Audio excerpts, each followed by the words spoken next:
Ever felt lost in the endless scroll through your iPhone gallery, trying to find that one photo? Well, you're not alone.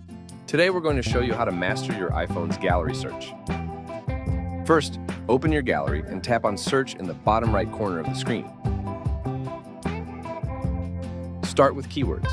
Type in any word you're looking for. Watch as your iPhone pulls up relevant photos instantly. For example, let's try to find photos of your cat or dog. You see it work good.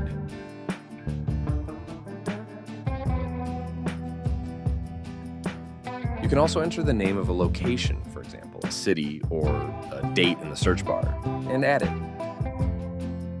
As you can see, there is highlighting the People and Peers album and searching for photos by face recognition. Can you believe this? Your iPhone can even recognize faces and objects. Want to see all photos of your best friend or your pet?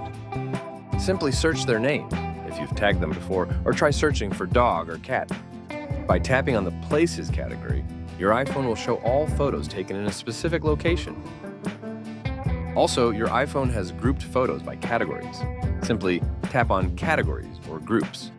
This way you can find all shared photos of 2 or more people. I really hope this video was interesting for you. Stay tuned and don't forget to like it. Thank you for watching.